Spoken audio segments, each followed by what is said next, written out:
Oke. Udah keluar ya?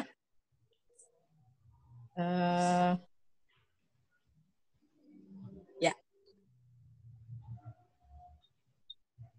Nah, oke, kita mulai dengan sesuatu yang viral.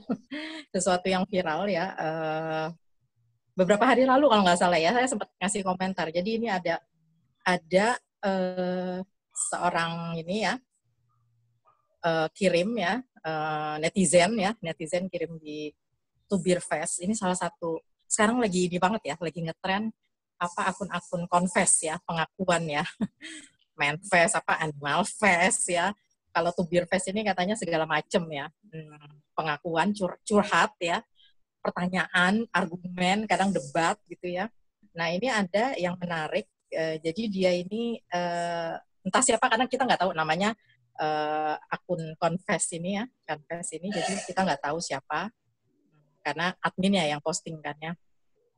Nah dia ini curhat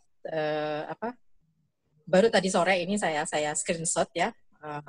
Teman-teman bisa ini ya, bisa lihat jadi dia mau ngasih ini baru saja tadi sore dari penerbit terkenal di Indonesia, rencana mau nyerahin naskah tulisan, tapi bukannya dibaca, malah jumlah followers di medsos gue yang ditanya. Pantas saja isi rak toko buku akhir-akhir ini mayoritas karya selebgram tweet dengan bahasan gaje, nggak jelas ya. Di sini saya mau menekankan soal itu tadi ya, jumlah followers ya. Itu salah satu bagian dari sosial media marketing ya. Walaupun ini netizen ini mungkin agak lebay mungkin ya. Nyerahin tulisan yang nggak dibaca gitu ya, dia bilang bukannya dibaca, malah jumlah followers yang ditanya. Terus yang menarik ini, nah ini ada yang komen, salah satu selebgram ya, penulis mungkin teman-teman kenal di sini ya, Tirsa Besari ya,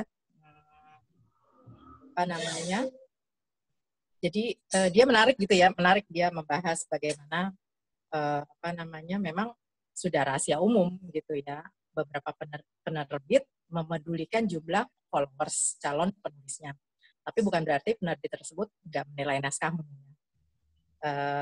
dan seterusnya ya. Terus ada juga ini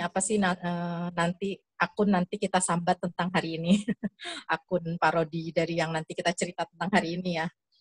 Jadi ini yang ininya sih yang lucunya ya. Kalau tadi yang Firsa serius menanggapi, kalau ini yang lucunya ya. Tapi di sini intinya memang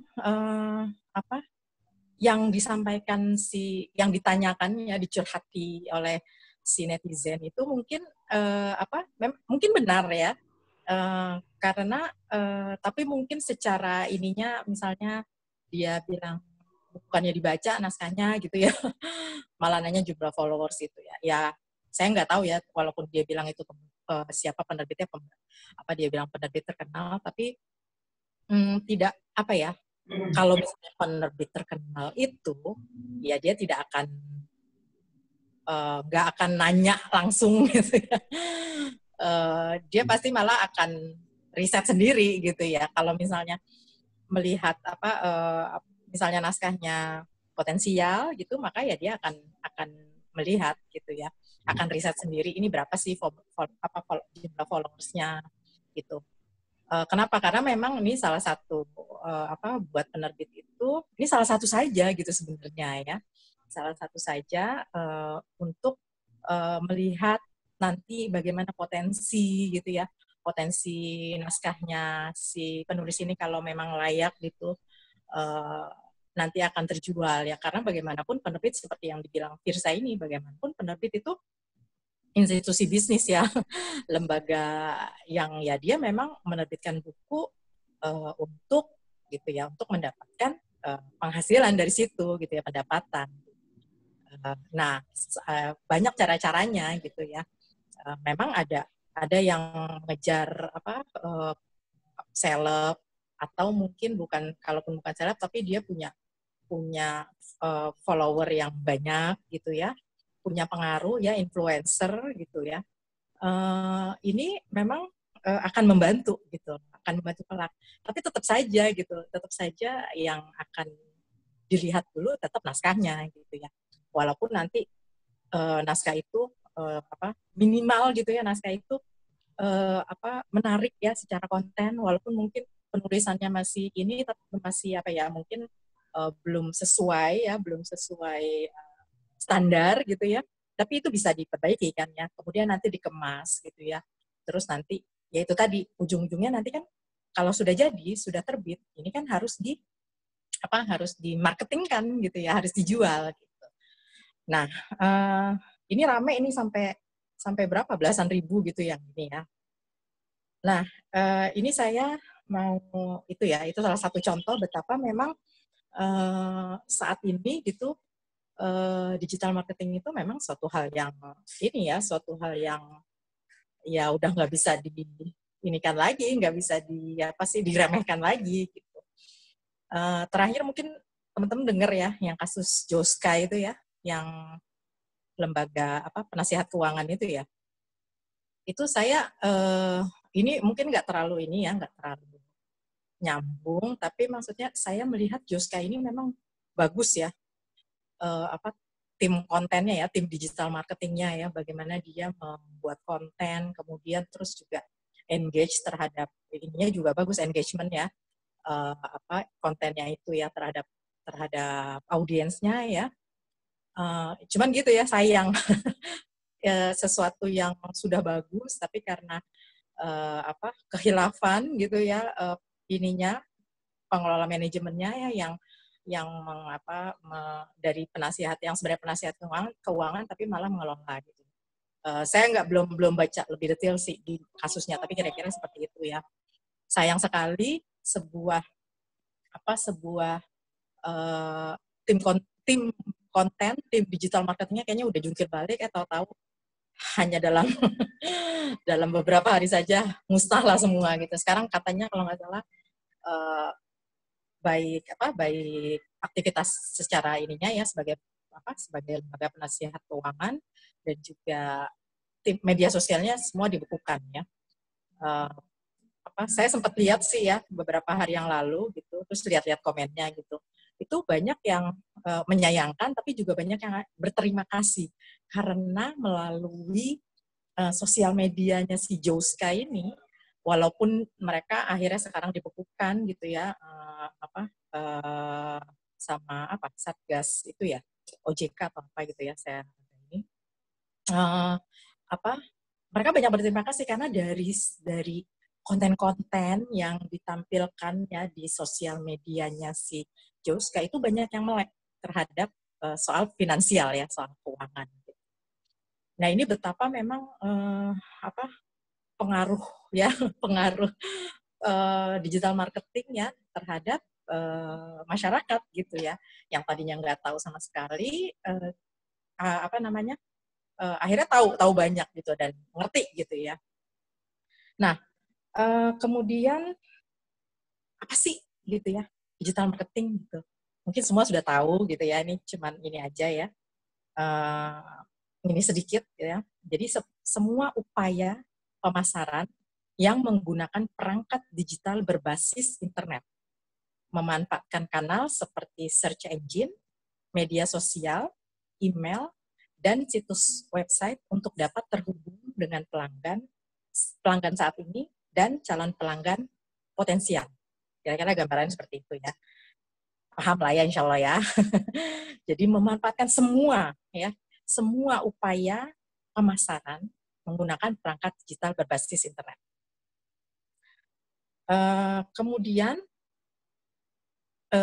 mudah-mudahan ini ya dalam waktu 1,5 jam ini ya kita bisa diskusi sama, ini ada sekitar 30 slide ya, bisa menuntaskan ya. Nah apa sih kategori digital marketing itu apa aja gitu. Kalau di saya ya, waktu saya bekerja di ini ya Markom Nura, itu ada ini yang mudahnya kita nyebutnya digital marketing flower ya. Jadi ya ini buat memudahkan ya apa saja sih gitu ya digital marketing itu. Jadi ini.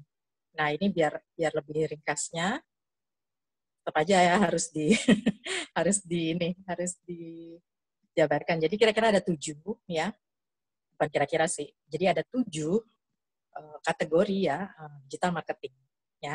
Yang pertama search engine optimization, SEO. Ini pasti udah tahu nih ya Ibu ya teman-teman yang ini di blog ya, blogger ya, blogger FLP dan pokoknya yang blogger gitu pasti udah paham banget. Saya malah harus banyak belajar sama teman-teman gitu ya. Kemudian yang kedua social media marketing SMM, content marketing yang ketiga, yang keempat email marketing, yang kelima paid marketing, yang keenam affiliate marketing, dan yang ketujuh search engine marketing. Nah, kalau ini ditambah lagi sekarang yang juga sangat penting itu funneling ya.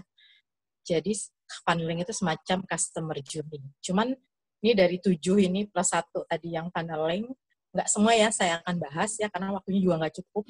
Seperti tadi saya bilang digital marketing ini kompleks banget ya. Nanti yang akan saya bahas mungkin 4 atau 5 ya, yang insya Allah mungkin fokus ya lebih penting untuk penulis ya. Kalau semua ini kan ya mungkin untuk secara digital marketing yang lebih buat perusahaan gitu ya. Oke. Kemudian kita masuk ke search engine optimization ya, SEO ya. Ini apa sih search engine optimization ini ya? Jadi SEO ini adalah proses optimalisasi konten digital yang kita miliki yang membuat search engine menampilkan pada halaman utama dengan kata kunci tertentu. Ya. Jadi ini segampangnya sih ini ya, bagaimana konten-konten yang kita tampilkan itu bisa tampil di mesin pencari ya. Dan mesin pencari itu ada banyak ya, ada beberapa ya sebenarnya yang paling ini ada Google, ada Yahoo, Bing, apalagi itu, tapi karena 90% pangsa pasar mesin pencari itu dikuasai Google, maka sekarang yang paling ini indikator dan segala macamnya itu bisa berdasarkan Google ya, dan 90%. Nah, jadi ini gimana Google ya, orang mencari, maka dia akan konten kita itu akan berada di halaman pertama, ya, di halaman utama, ya. Ini saya, nanti ya, mungkin nanti pengalamannya. Tapi ada 3 hal fundamental dalam SEO, ya. Yang pertama itu konten, terdiri dari konten yang berkualitas, keyword research, konten up to date. Kemudian yang kedua keyword selection, yaitu keyword yang tepat ya. Apa sih yang akan dicari orang ya? Kita memikirkan apa yang kita carikan. Jadi saat menseleksi keyword ya, kita harus memikirkan juga gitu ya, apa yang akan orang cari dari konten yang akan kita tampilkan ini. Kemudian ada title text, subheading, meta description, search intent ya. Bahkan sekarang ada yang baru lagi ya, karena memang algoritma Google terutama itu selalu diupdate ya, berubah ya. Dulu misalnya ada istilah, mungkin teman-teman tahu ya, saya nggak terlalu ini di blog ya, keyword stuffing dulu, tapi sekarang ternyata udah nggak dipakai lagi gitu ya. Ya itu saking dinamisnya ya digital marketing. Kemudian ada arsitektur ya, ada crawl, internal link, sama HTML ya. Ini nggak akan saya bahas secara detail karena saya juga punya keterbatasan soal ini. Tapi di sini memang kalau dalam di penerbitan buku ya, penulis ya, ketika kita punya website sendiri ya, blog sendiri ya, ini penting untuk memanfaatkannya ya. Kalau istilahnya istilah di digital marketing itu sebagai landing page gitu ya. Ketika kita punya konten ya yang menarik ya, tapi kita tidak misalnya tidak memasukkan ya keyword tadi ya, misalnya keyword selection yang tepat gitu ya, Terus sebelumnya nggak keyword riset, nggak riset keyword dulu, nggak bikin meta description yang itu pentingnya ketika seseorang mencari ya sesuatu gitu ya di mesin pencari gitu, maka sayang gitu konten sebagus apapun akan sia-sia ya kalau tidak memperhatikan hal-hal ini. Nah, misalnya contohnya saya pernah ya di Nura. Jadi memang ini harus diusahakan gitu ya. Waktu itu ininya keywordnya itu kirim naskah ya. Jadi ketika kita pengen Nura itu ketika orang search tentang cara mengirim naskah ya ke penerbit gitu, pengennya ada di halaman utama. Nah, waktu itu Nura entah ada di halaman kesekian puluh, kesekian puluh ya, pokoknya jauh banget deh gitu ya. Akhirnya kita coba create ya, kita buat buat artikel baru, tapi ada juga artikel lama yang yang kita manfaatkan juga, terus kita ini kan ya tadi itu diperhatikan soal keyword selection-nya ya, pemilihan keyword ya, terus kontennya, terus di link dan sebagainya. Setelah beberapa waktu, kayaknya nggak nyampe 2 minggu ya, itu konten ya ketika kalau kita nyari kirim naskah itu ada di awalnya dari halaman 3 ya. Saya agak lupa, mungkin awal halaman 5, terus naik lagi 3, terus kita inikan lagi sampai akhirnya di halaman pertama. Saya belum ngecek lagi sih sekarang ya. Sampai di halaman pertama dan di atas ya, nomor 1 gitu. Sempat waktu itu, terus berapa waktu kemudian kita cek lagi, sempat turun nomor 2, nomor 3, terus kita ini lagi nomor 1. Jadi memang memang soal SEO ini harus diusahakan ya. Itu contoh yang pernah saya lakukan ya waktu di Nura. Dan ini memang soal algoritma mesin pencari, ketika orang mencari, pasti ya pengalaman teman-teman sendiri ya, kita tuh jarang ya yang sampai halaman ke 3, 4, bahkan 10 gitu ya, kecuali memang mau cari ini ya banyak gitu ya. Pasti kita di halaman pertama atau kedua gitu ya yang kita akan buka ya, kita baca gitu ya, kita misalnya butuh sesuatu gitu ya, kirim naskah, ya udah yang di halaman utama mesin pencari gitu ya, yang kemudian kita akan klik, kita baca gitu ya. Hampir jarang saya rata-rata orang tuh di halaman pertama atau kedua ya. Jadi ini salah satu pentingnya buat dalam digital marketing gitu ya, mengusahakan itu ya soal SEO tadi ya. Ini kayaknya kalau mau bahas lebih detail ini harus ada ini sendiri ya, yang harus ada webinar sendiri yang digawangi oleh Yayu mungkin sama teman-teman di blogger FLP ya. Oke, kita lanjut. Yang kedua, sosial media marketing ya. Sosial media marketing ya, SMM. Apa sih? Apakah media sosial itu tempat jualan? Apakah follower yang banyak itu bagus? Terus apakah harus menggunakan semua platform sebagai penulis? Ya. Dan tadi ya, nih apakah media sosial ketika kita menggunakan media sosial selalu melulu untuk jualan? Ketika kita punya buku karya gitu. Terus, kita punya follower banyak nih. Wah, ini pasti nih akan kalau saya promosi misal buku saya, karya saya, itu pasti akan bagus karena follower saya banyak gitu. Terus tadi apakah harus menggunakan semua platform? Nah, jadi memang tidak selalu media sosial media itu untuk berjualan ya, karena pada dasarnya media sosial adalah saya lupa ini ya, maaf. Ini ya, sorry ya, ini sosial media marketing tadi ya saya jelas. Nah ini, sosial media itu sebenarnya adalah tempat bersosialisasi. Bukan, tujuan utamanya itu bukan buat jualan. Jualan itu efek ya, side efeknya ya. Tapi yang terutama adalah tempat bersosialisasi. Nah, ini nanti harus diperhatikan buat para penulis ya, ketika mau mempromosikan karyanya ya, ini memperhatikan ya, yang pertama itu tadi. Jadi tidak melulu boleh jualan gitu, tapi nanti harus perhatikan gitu kapan saatnya jualan. Ada saatnya. Gitu ya. Nah, terus kita harus mengetahui ini karakter sosial media ya. Ada ini yang utama ya. Nggak tahu nih teman-teman di sini semua punya, saya punya semua, tapi yang terakhir TikTok ini baru cuman penasaran aja, baru install aja gitu, tapi belum ini. Karena memang lagi ini banget kan ya, lagi beken banget ya TikTok ini ya.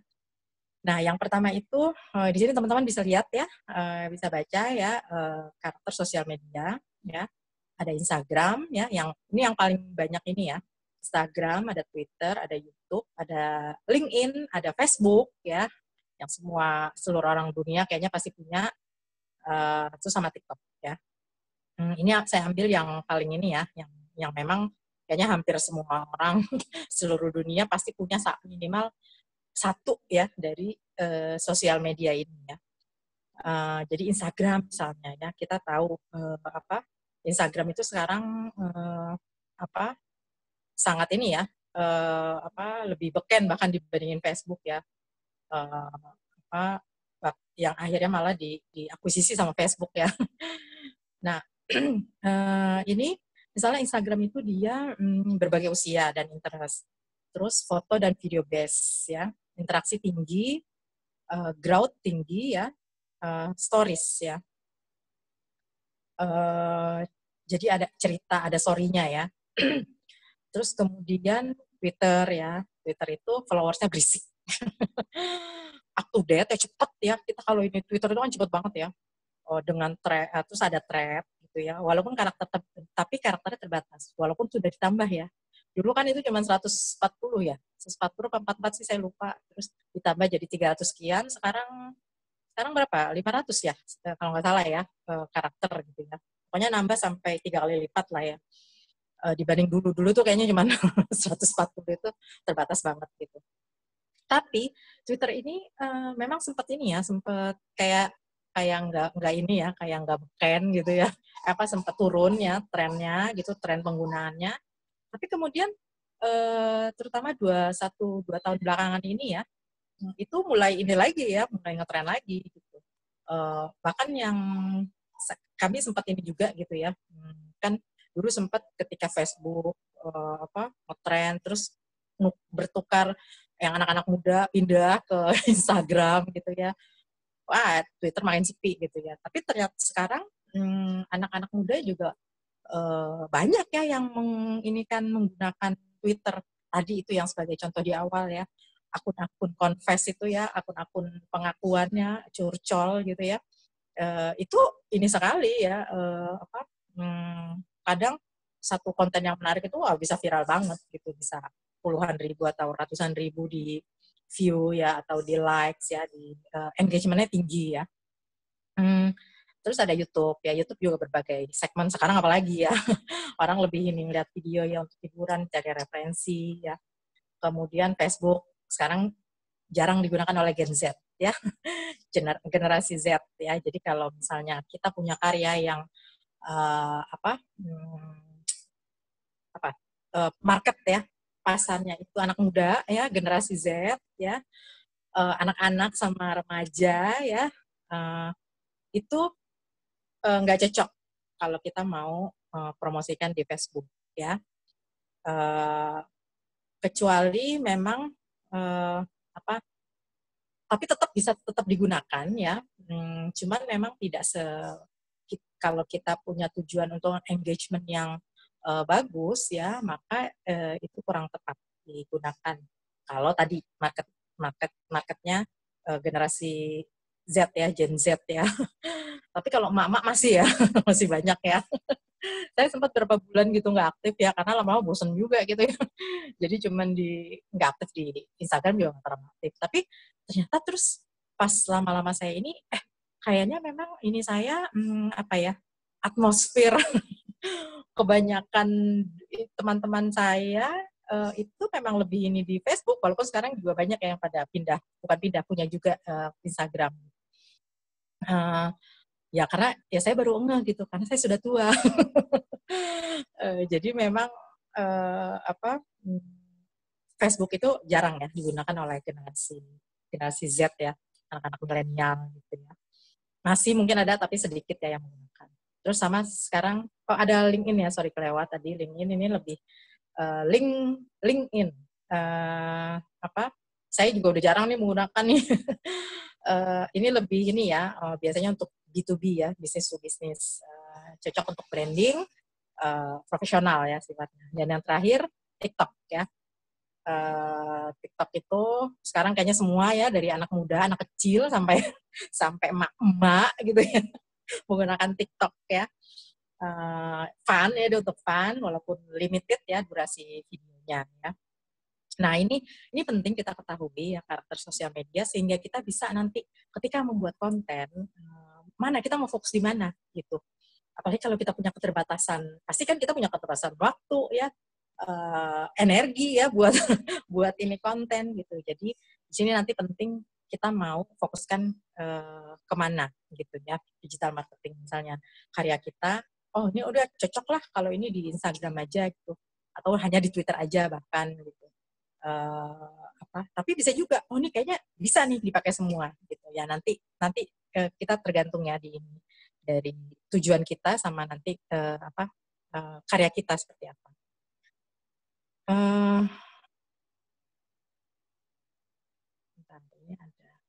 Oke, lanjut ya.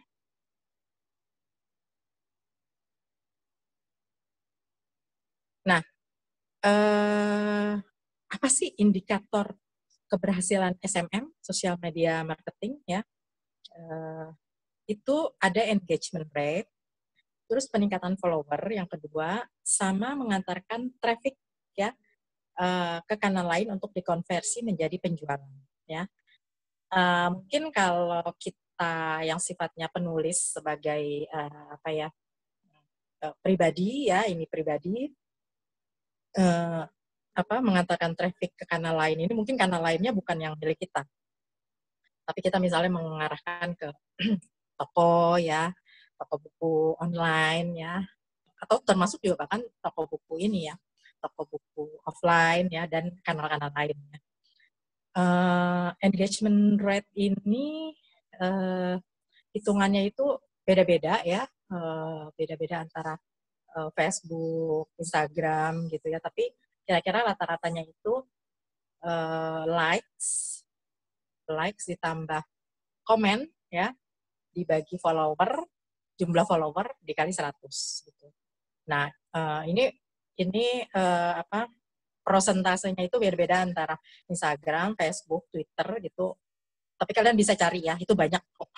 Kalau mau tahu gitu ya, standar engagement rate. Gitu. Ini penting. Kenapa engagement rate ini penting ya? Karena yaitu kita kan berharap misalnya ketika kita melakukan sosial media marketing ya, ada tanggapan dong gitu ya. Kalau cuman di like ribuan, bagus gitu ya, di like banyak gitu ya. Tapi tidak ada engagement ya, tidak ada komen gitu, maka berkurang ya. Maksudnya orang ya udah nge-like doang. Mungkin kadang-kadang bisa jadi kadang like ya kasihan lah dia udah ini gitu ya, di like gitu ya. Tapi ketika udah masuk komen itu lebih meningkat lagi gitu ya. Keberhasilannya. Apalagi kalau sampai misalnya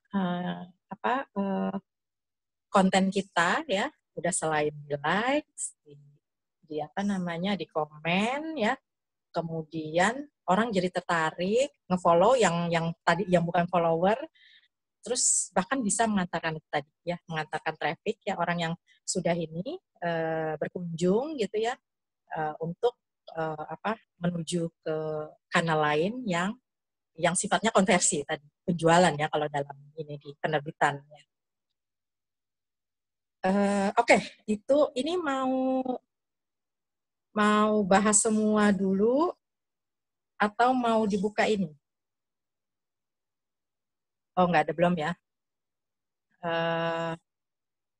Lanjut aja ya dulu ya semua ya. Nah, yang ketiga ini email marketing.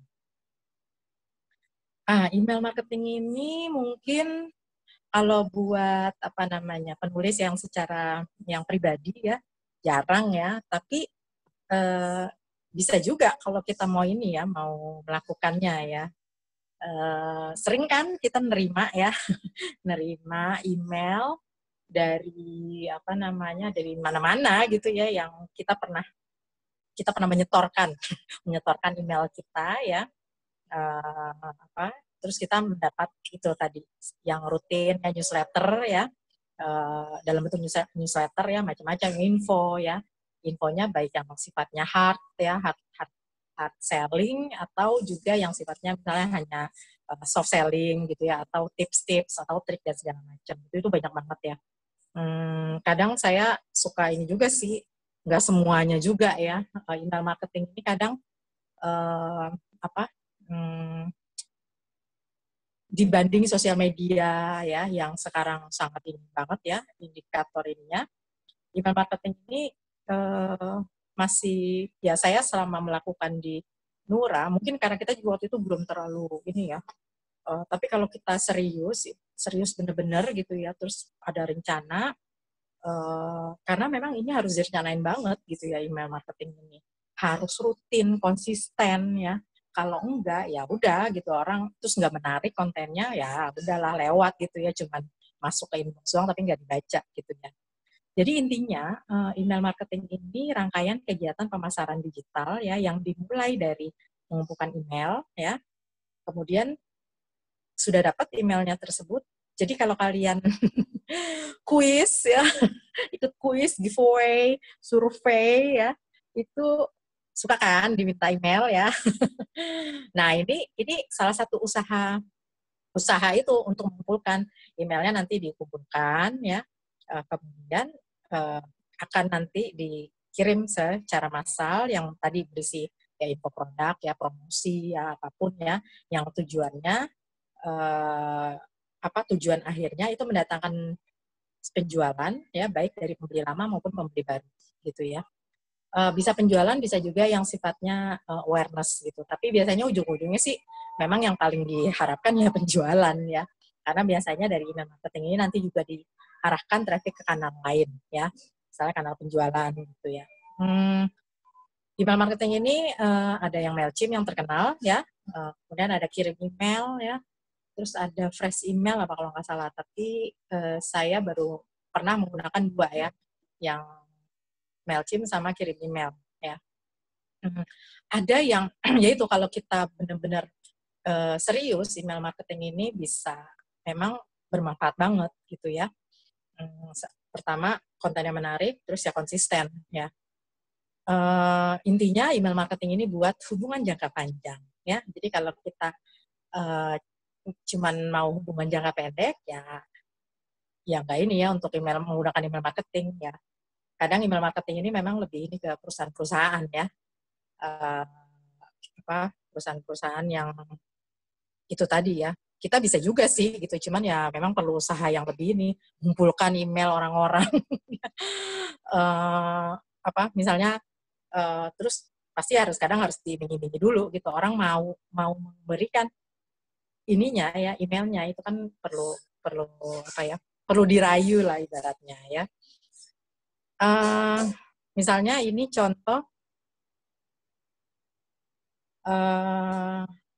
ini saya ada beberapa contoh, tapi karena saya sudah tidak di Nura, jadi saya sudah tidak punya akses. Cuman ini ada beberapa yang sempat masuk ya, sempat ada di email saya juga. Contohnya ini, waktu kita mau bikin promosi buka menerbitkan buku Ku Yesun. Itu buku itu artis Korea ya, drakor ya. Terus dia tulis buku Heart Tears ya, seperti itu judulnya. Novel ya, novela sih ya, lebih pendek. Nah, ini tentang jodoh ya, tentang kisah cinta gitu ya. Ya ini kita jadi email marketing itu memang harus bertahap juga gitu ya.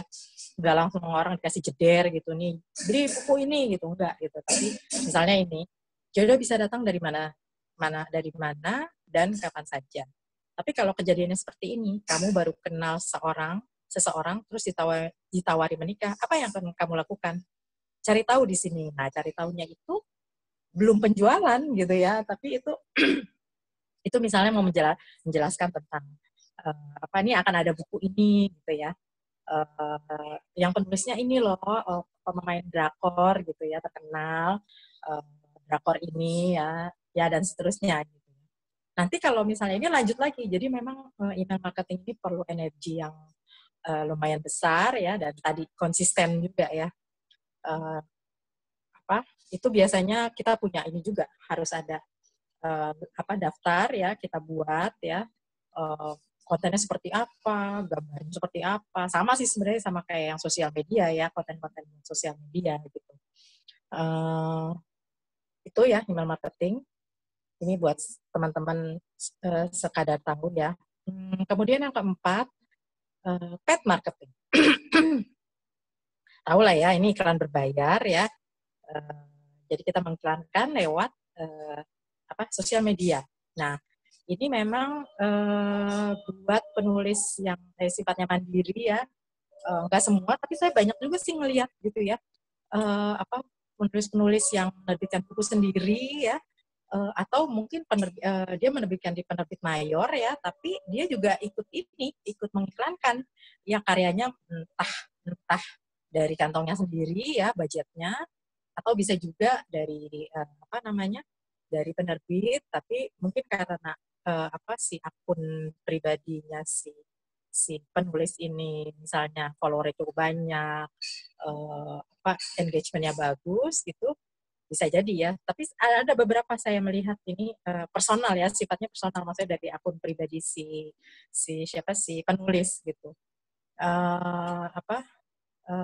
Terus banyak juga ya, sering kan ya kalian lihat kalau lagi di Facebook ya, atau di Instagram ya, termasuk di YouTube ya. Di YouTube sekarang ini banget gitu ya. Kita baru 5 menit keluar iklan, 5 menit keluar iklan, dan kadang-kadang ada iklannya yang nggak bisa kita ini ya, nggak bisa kita skip ya. Bayarnya mahal tuh ya. Jadi ini memang salah satu ya dalam digital marketing ini cara yang cukup efektif untuk menyebarluaskan brand dan produk secara masif ya. Ada Facebook dan IG Ads ya, ini karena udah diakuisisi ya si IG, Instagram ya, Facebook. Jadi biasanya kalau kita udah mau masang itu pasti pilihannya mau di mana aja. Jadi bisa mau di story aja di IG sama Facebook, atau mau semua di feed, di segala macam. Ada banyak lah ininya. Ada Google Ads ya, Google Ads itu ini lebih ini sih kalau menurut saya ya, lebih kompleks ya. Saya pernah nyoba juga beberapa kali itu, ini untuk kita memasang sampai kemudian disetujui gitu, itu lebih ribet sih kalau menurut saya ya, dibanding Facebook, Instagram gitu. Kemudian ada Twitter Ads juga ya, walaupun memang kayaknya Twitter ini nggak sebanyak di Google Ads sama apalagi Facebook gitu ya. Dan YouTube ada juga marketplace ads ya. Ini soal paid marketing ini, saya lupa lagi ini karena nggak di remote nih, jadi suka lupa. Jadi paid marketing ini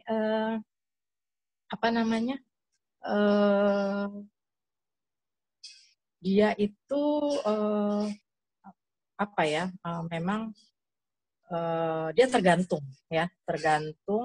seberapa tinggi ya kompetisi keyword. Nah ini bahkan untuk khusus misalnya Facebook, kita bisa ya paham gimana cara beriklan ya di Facebook dan IG itu saya dulu sampai 3 hari gitu ya, 3 hari penuh gitu ya untuk trainingnya ya. Itu kita misalnya untuk bikin canvas ya, core audience ya, terus menentukan segala macam, terus memahami istilah-istilah ya, istilah-istilah dan jenisnya, terus gimana indikator kesuksesannya ya, itu lumayan ya, lumayan complicated gitu. Memang kalau kita kita tepat ya, kita bagus membuat kontennya, tepat memilih audiens ya, kemudian juga biayanya ya juga ini tergantung juga gitu ya. Itu bisa ini ya cukup berpengaruh gitu ya. Contohnya, nah misalnya ini ya, saya pernah kita buat ini sama ya kasusnya ya, karena ini yang tersisa yang ada di laptop saya. Jadi ini yang tadi juga hard tears ya. Kadang orang tuh nggak terlalu suka ya ketika misalnya untuk paid marketing ya, sesuatu yang terlalu banyak ini ya, kalimatnya terlalu panjang gitu ya.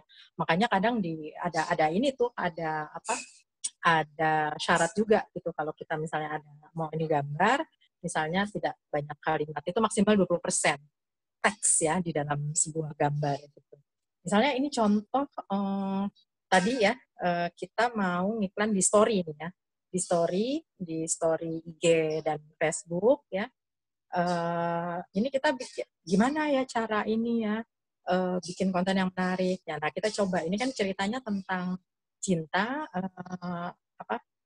ada patah hati juga gitu ya. Jadi kita bikin kayak gini, tarik plester ini untuk mengobati hatinya.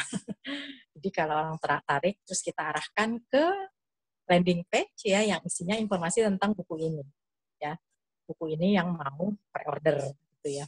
Nah ini sebelumnya kita sempat iklan juga, itu dikit banget gitu ya, di bawah 100 yang kalau kalian bisa lihat ya, paling pinggir itu kinerja ya, klik ya, yang mengklik tautan ini, karena nggak semua juga orang tuh mau ya, itu hampir 800 ya, 799. Sebelumnya itu nggak nyampe 100, cuma 50-an gitu. Aduh ini gimana ya, oh ternyata kontennya yang salah, maksudnya konten yang gak tepat gitu ya. Terus jangkauannya itu 20.000 lebih, bayangin ya, yang kejangkau, yang orang ngelihat iklan ini itu 20.000, tapi yang ngeklik cuma 800. Itu nggak nyampe 10% ya. Nggak nyampe 5% bahkan ya. Itu seperti itulah ya dunia paid marketing gitu, ditentukan juga oleh konten. Biayanya cukup murah gitu ya, cuma 55.000 gitu ya, tapi kita minimal kita udah membuat awareness terhadap 20.000 orang tahu, terus ada yang pengen tahu lebih dalam ya, yang mengklik tautan itu sampai sekitar 800 orang gitu ya. Ini nanti masih berkurang lagi nih sampai misalnya kalau kita sampai tahap selanjutnya konversi penjualan, itu bisa sedikit lagi gitu ya. Tapi ya ini salah satu usaha ya, cara ya.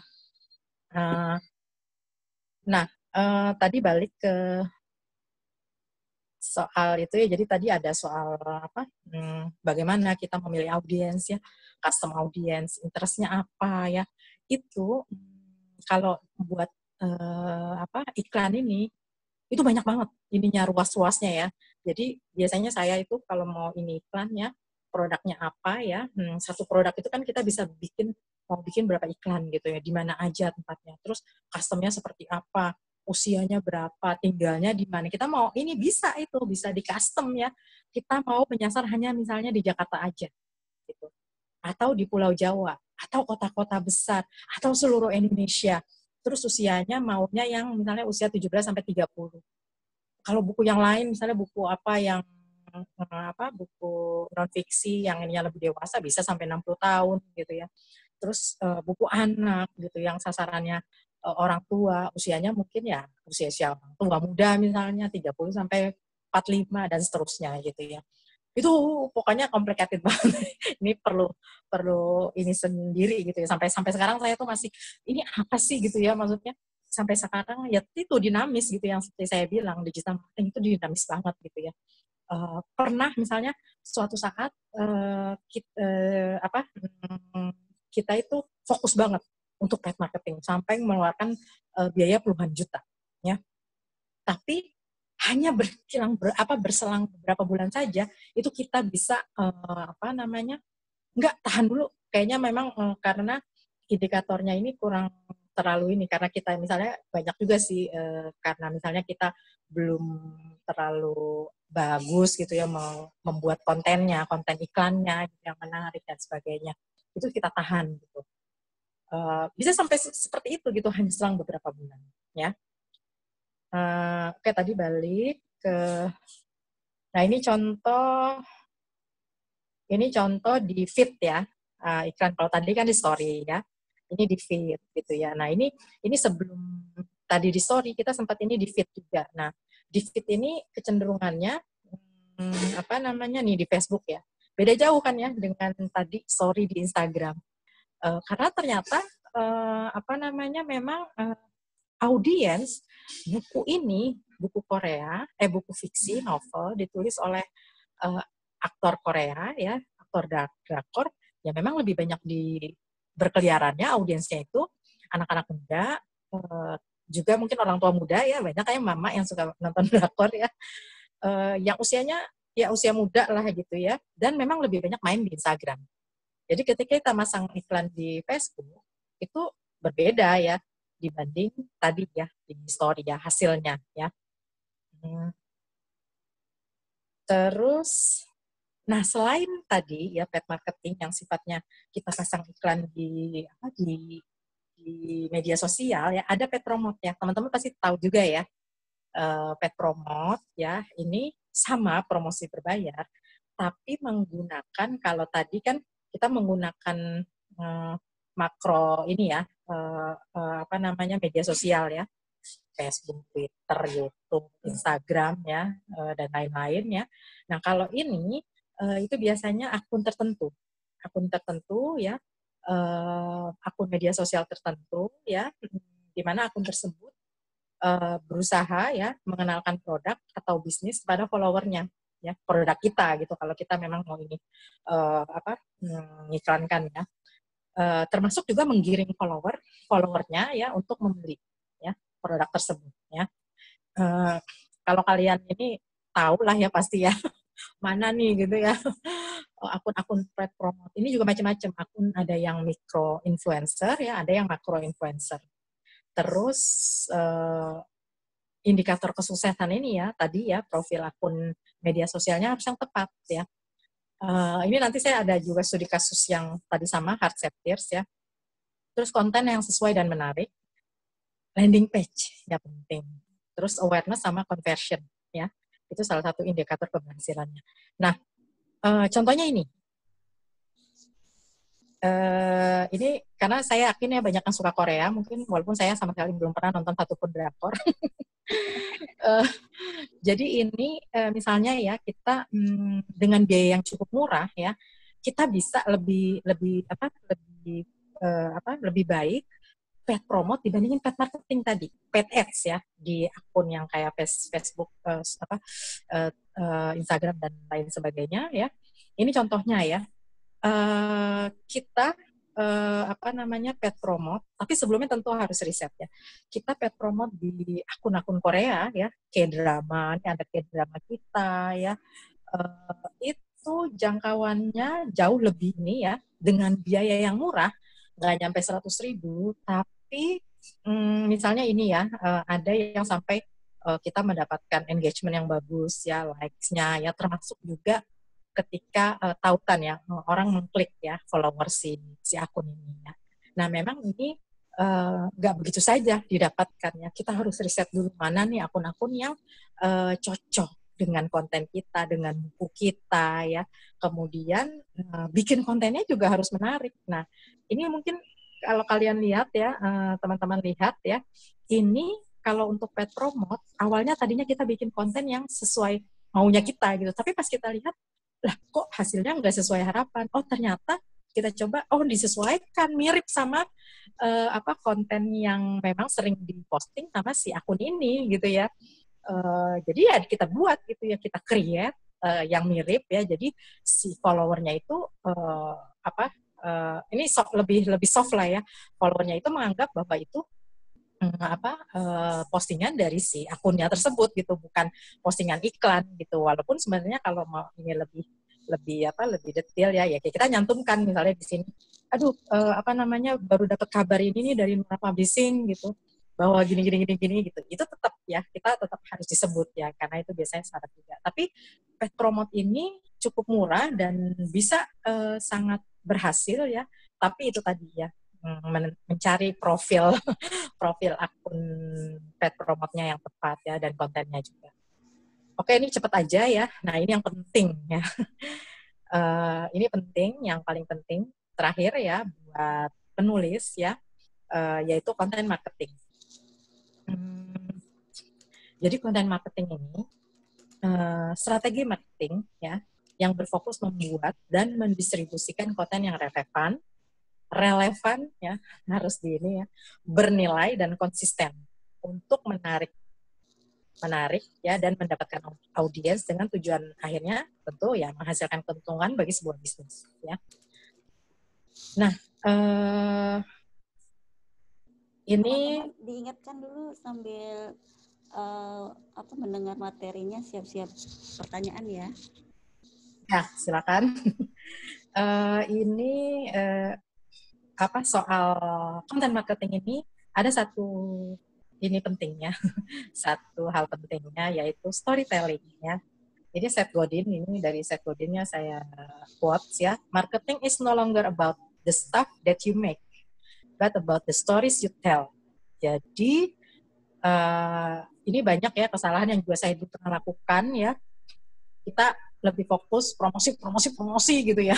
Sifatnya kalau kita nulis novel ya, nulis cerpen ya, itu yang kan kita suka ini ya, cerita yang tidak ini ya, yang buat cerita yang yang bikin orang saya jadi lupa ya. Jadi intinya storytelling gitu ya, bercerita gitu ya, sesuatu yang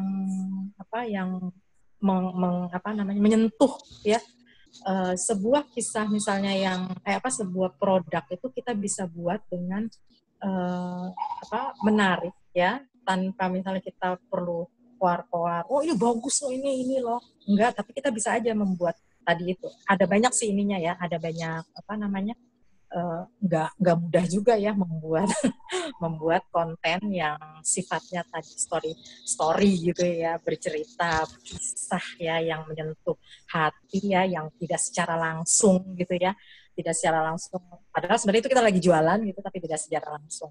Nanti ada studi kasus ya yang menarik ya, yang teman-teman mungkin sudah tahu ya, tapi bisa kita ini ya buat belajar ya. Nah, ini ada beberapa hal ya. Jadi konten marketing itu yang penting adalah buat sebenarnya sama mirip ya dengan sosial media marketing ya, karena memang konten ini nanti ujung-ujungnya ya bisa ini di sosial media ya, di website dan sebagainya. Jadi ini penting ya, buat konten yang engage, buat konten secara konsisten, konten variatif ya. Terus ada alat ukur ya. Alat ukur ini mungkin kalau yang standar ya kita nggak yang kalau ini analitik ribet banget deh banyak ininya gitu ya, tapi minimal kita punya ini, ketika misalnya kita lihat wah konten ini kurang ini nih gitu, coba kita ubah gitu ya. Kalau di Instagram kan ada ya, misalnya di Instagram, di Facebook ada analitik, bahkan di Twitter termasuk ya, kita bisa melihat tuh analitik masing-masing konten kita ya. Nah itu kita bisa ngubah, kayaknya nggak ini gitu ya, konten seperti ini gitu, kita promosikan buku kita ya, karya kita cocoknya seperti ini gitu. Nah itu ada gitu ya, ada alat ukurnya gitu ya. Kemudian untuk mendapatkan hal-hal tadi yang penting tadi, 4 hal tadi, untuk mendapat awareness yang luas, engagement, dan konversi ya. Konversi ini ya memang ininya penjualan ya ujung-ujungnya. Kemudian caranya tentukan tujuan, riset ya, buyer persona, susun konten strategi model. Ini maaf, ini memang ini agak ini lebih ke pengalaman saya di penerbit ya. Tentukan buyer persona ya, tentukan jenis konten yang cocok. Mungkin teman-teman penulis nggak secara ini melakukan sedetil ini gitu ya, tapi kalau bisa melakukan itu bagus juga gitu ya, bukan bagus juga, bagus gitu ya. Contohnya ya CSM ya, Content Strategy Modeling ya, untuk satu produk ya, itu misalnya saya ya, pengalaman di Nura itu, kita ada 10 sheet yang harus kita isi. Minimal 3 bulan sebelum buku terbit ya. Itu dari misalnya spek ya, keunggulannya, angle-angle-nya kita tentukan ya, kemudian audience ya, kita tentukan for audience ya, itu ada di Excel ya, itu terdiri dari 10 sheet yang harus kita isi. Kemudian konten production plan-nya, termasuk budgetnya, termasuk ads, misalnya kalau kita mau tadi ads ya, mau paid promote di mana akunnya, terus bentuk-bentuk ininya apa aja ya, email marketing ya, itu banyak banget ya, banyak banget ya. Tapi ketika kita sudah kita mengisi dengan lengkap ya ini ya, maka nanti akan memudahkan ketika kita akan membuat konten ya, mengarahkannya kemana gitu ya. Jadi ada kanvas tersendiri tuh untuk mengisi itu ya.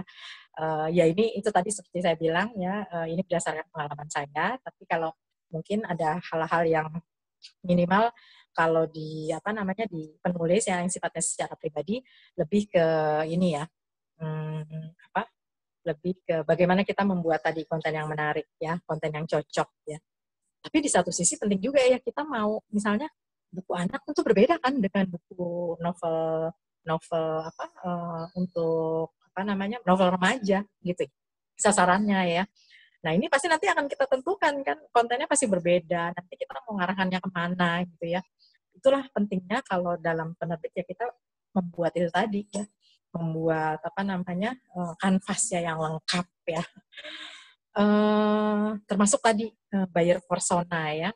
Misalnya buyer persona itu bahkan sampai kita menyebut siapa misalnya, oh buku ini nanti pasti cocok akan dibeli oleh sosok yang modelnya misalnya ini buku ini ya, misalnya buku anak gitu ya, Zaskia misalnya. Nah itu kita Zaskia itu seperti apa sih ininya gitu ya. Jadi kita nanti akan fokus gitu ya, mengarahkan ke misalnya ibu-ibu muda yang modelnya kayak Zaskia gitu ya. Nah nanti ini kan tuh, oh ini anak orang misalnya yang tinggal di daerah urban atau kota besar gitu ya. Kemudian usianya segini-segini, mereka misalnya suka nonton drakor, gitu ya. Suka misalnya konten-konten Islami dari misalnya ini, bahkan sampai komunitas-komunitasnya itu kita sebut. Saya lupa nyantumkan di sini Copas ya contohnya ya. Itu tadi buat memperlihatkan betapa memang kalau kita serius ya, misalnya saya waktu itu benar-benar serius ada satu produk, itu kita bisa bukan saja mencapai target, bahkan lebih dari target ya, karena kita benar-benar memanfaatkan semua tadi ya, memanfaatkan semua kanal digital marketing, terus kita melakukannya 3 bulan sebelumnya, semua ditentukan buyer persona dan segala macam, kemudian dilakukan ya, fokus, konsisten, dan itu tadi kita akhirnya bisa mencapai penjualan. Saya ingat dulu, mungkin saya sebut aja ya, itu produk direct selling ya, kita ditargetkan waktu itu 5.000, tapi alhamdulillah kita bisa nembus 7.000. Produk direct selling yang harganya satu ini jutaan ya, waktu itu 1,5 jutaan gitu. Tapi itu ya memang benar-benar butuh butuh rencana ya, terus benar-benar menggali segala apa ya konten yang cocok, menentukan audiensnya siapa, terus memanfaatkan kanal mana aja, itu benar-benar direncanakan. Gitu ya. Oke, lanjut. Nah, ini jenis-jenis konten, ya teman-teman tahu lah ya, sebagian mungkin bahkan sudah pernah membuat ya. Ini ada sekitar lebih dari 20 ya.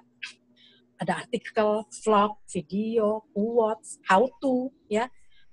Jadi sebuah karya ya, sebuah buku, kita saat ini sedang berbincang tentang penulis yang karyanya adalah salah satunya buku ya, itu bukan hanya sebenarnya kita kadang-kadang kita ini hanya quote aja gitu ya, atau review gitu ya, tapi ini sebenarnya bisa kita buat dengan beragam macam ini, jenis-jenis ini gitu. mungkin nggak semua ya, semua buku bisa dibuat seperti ini. Tapi ini jenis-jenis yang kalau bisa kita explore ya, sehingga orang sebenarnya itu kita sedang melakukan marketing sebuah novel, tapi dia tidak merasa karena kita misalnya nampilin ada fact ya, ada infografis ya, bukan hanya sekedar tadi resensi atau quotes kalimat yang ini yang menarik ya dari atau yang menyentuh dari novel ya. Terus bahkan kita juga bisa bikin model survei, podcast ya, template IG ya, banyak ya ini ya contohnya ya. Grafik ya dan segala macam ya, polling ya.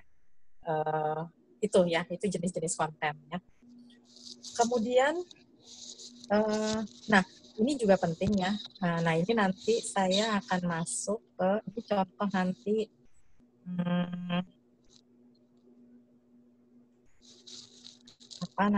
nih studi kasus. Tahu kan buku ini?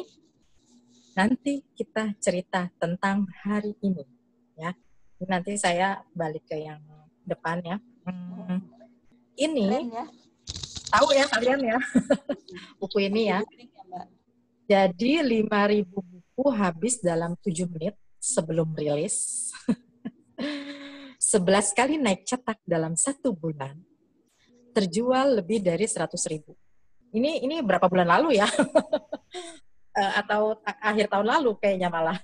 Sekarang mungkin lebih banyak lagi. Oke, memang ini salah satu. Maksudnya ini sejuta satu kali ya. Tapi maksudnya ini namanya studi kasus ya. Kita cari yang sukses kan ya.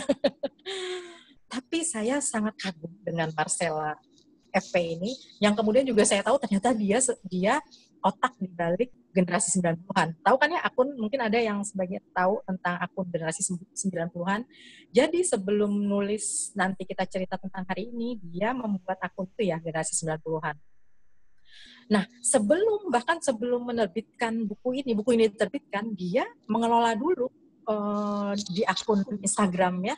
Akun Instagramnya itu dari yang cuman ribuan, puluhan, sampai sekarang udah jutaan ya followernya ya. Dan dia ini salah satu contoh seorang penulis ya yang riset dulu sebelum menerbitkan bukunya. Dan dia perlu waktu 2 tahun ya untuk riset ini ya sebelum jadi buku. Nah ini ya, jadi Marcella ini ya dan timnya ya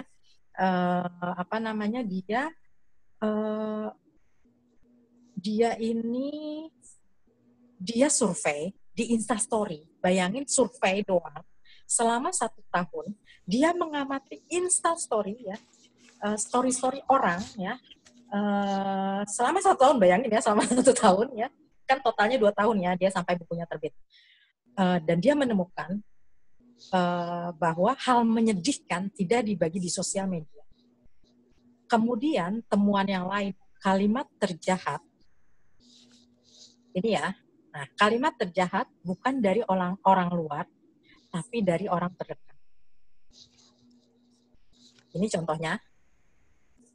Jadi ini salah satu yang ini, dia membuat ya, kemudian dia survei ya, dia melihat ya, survei terus dia bikin tadi ini yang question ya, apa kalimat terjahat yang pernah kamu terima dari orang lain? Ini ada salah satu contoh netizen yang jawab ya, kamu itu anak paling nyusahin, kata ibu pas gue sakit tumor tulang. Jadi dia ini, itu tadi ya, dia bikin survei ya,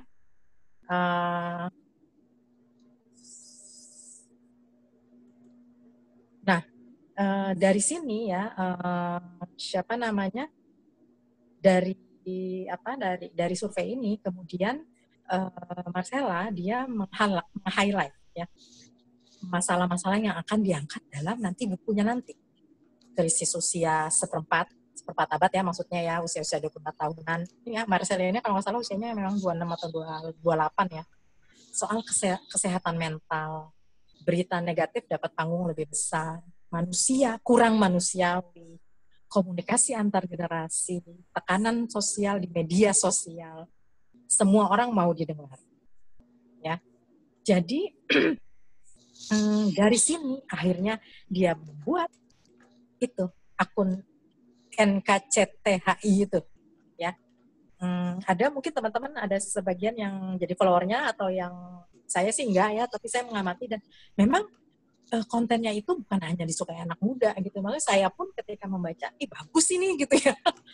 Bukunya juga bagus gitu ya. Apalagi maksudnya buat anak-anak muda itu tadi ya, yang mereka tuh ketika dia disurvei tadi ya, banyak orang yang sebenarnya menyembunyikan gitu, tapi ketika akhirnya dikorek ya, disurvei, mereka akhirnya mau keluar.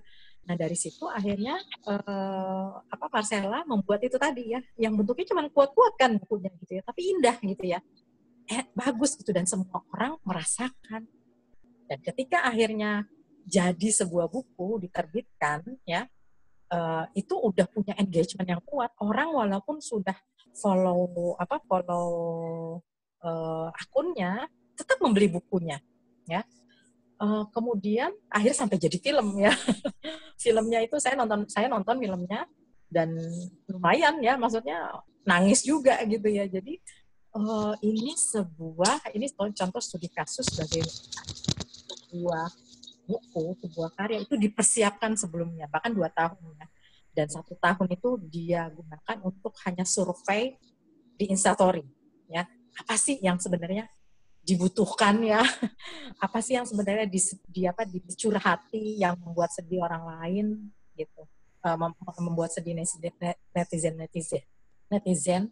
Sesuatu yang kemudian ketika dikeluarkan ya, akhirnya jadi misalnya di dalam Instagramnya, postingan-postingan Instagramnya, orang tuh relevan gitu, relate banget, ini kayak gue banget gitu ya. Sampai akhirnya itu jadi buku. Dan sampai akhirnya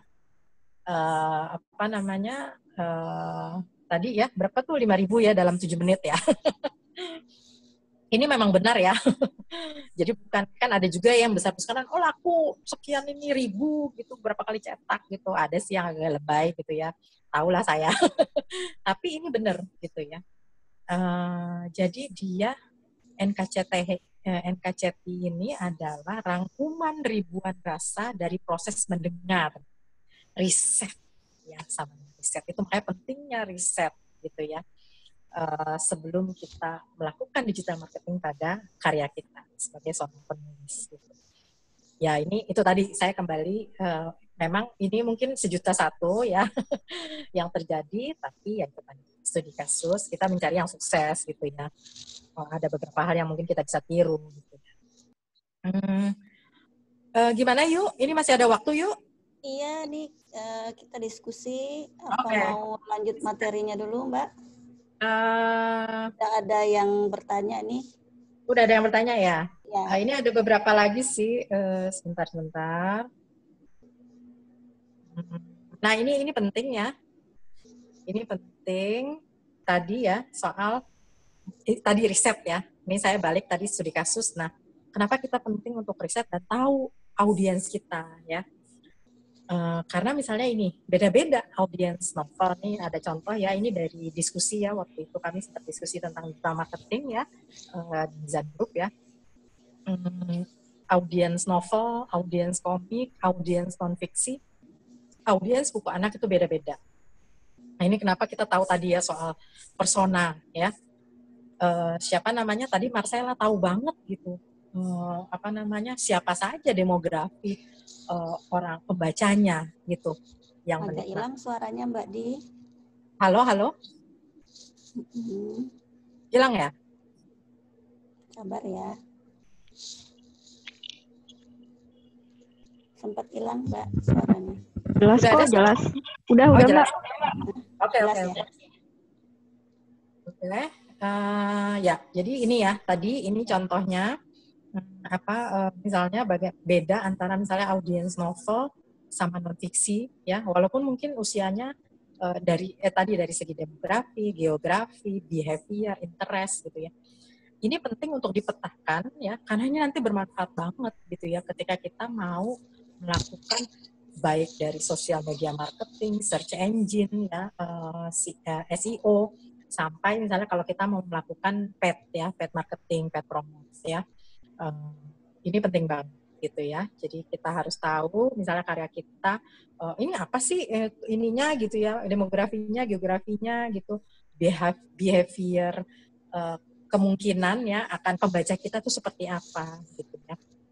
Apalagi dalam ketika paid promote ya atau paid marketing itu nanti kita harus mengisi itu sebelum sebelum kita tayang gitu, iklan kita tayang itu kita harus ngisi benar-benar detail gitu.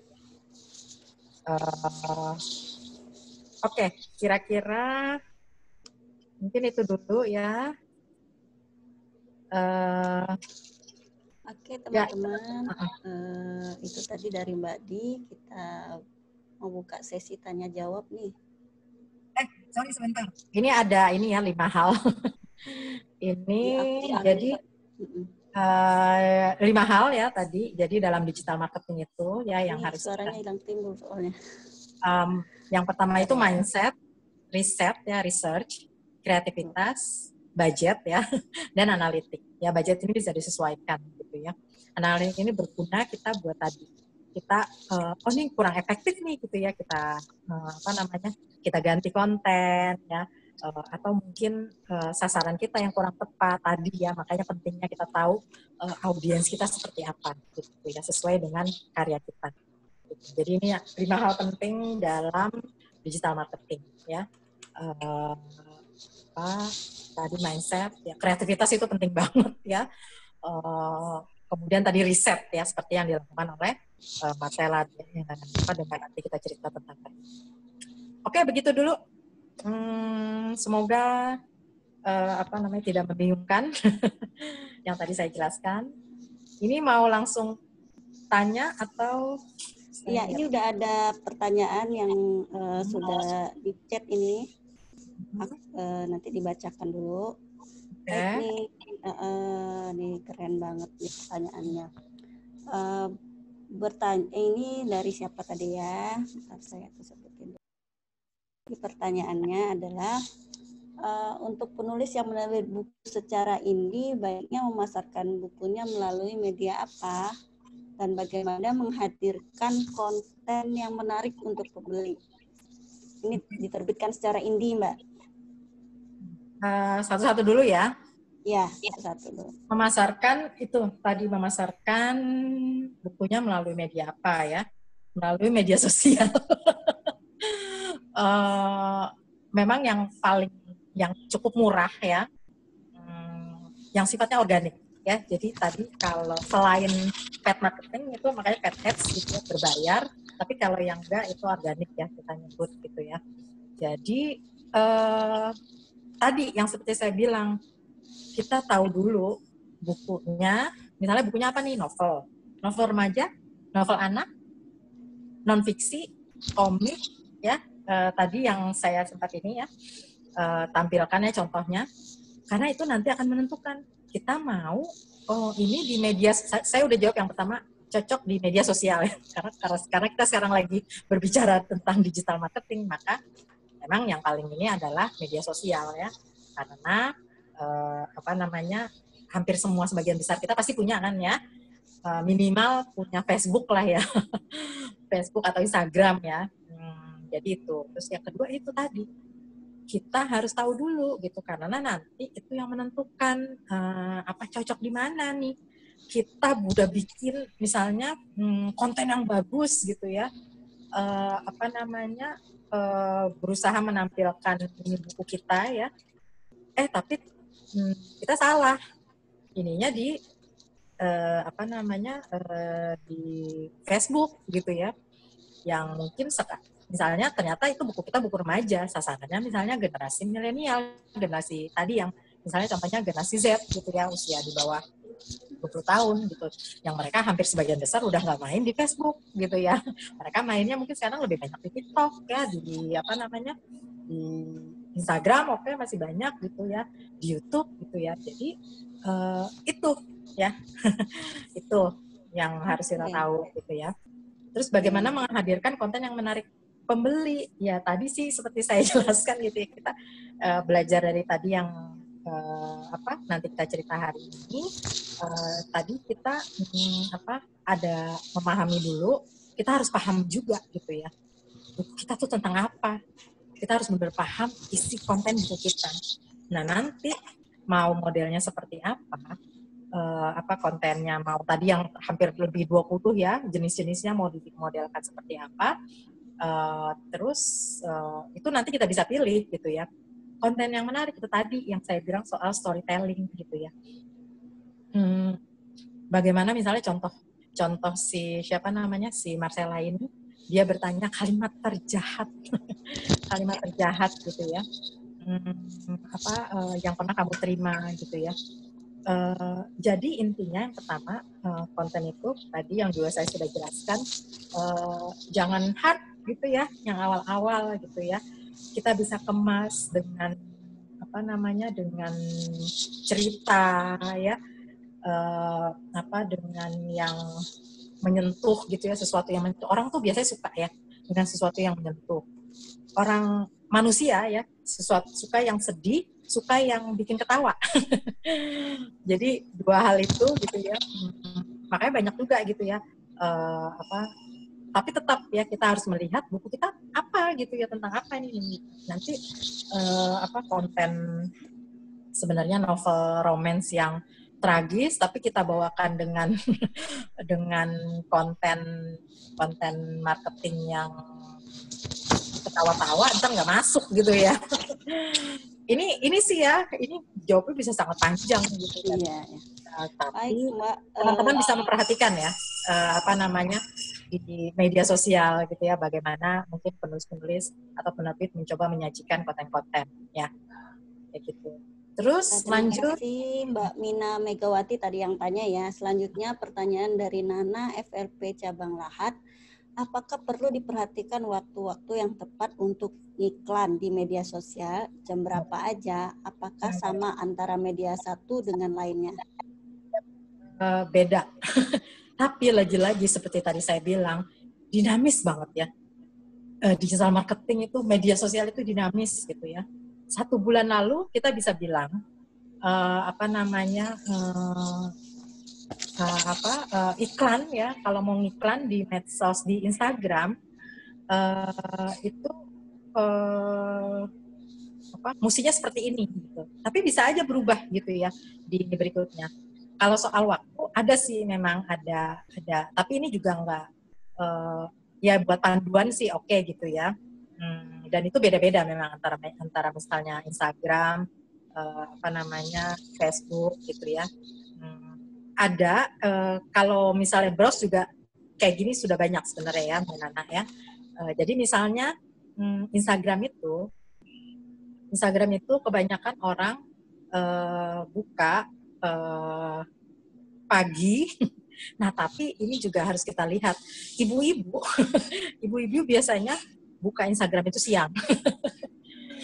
Gitu. Terus tapi kalau anak-anak, misalnya anak-anak muda ya, pelajar sekolah, jangan setiap hari, setiap jam ya.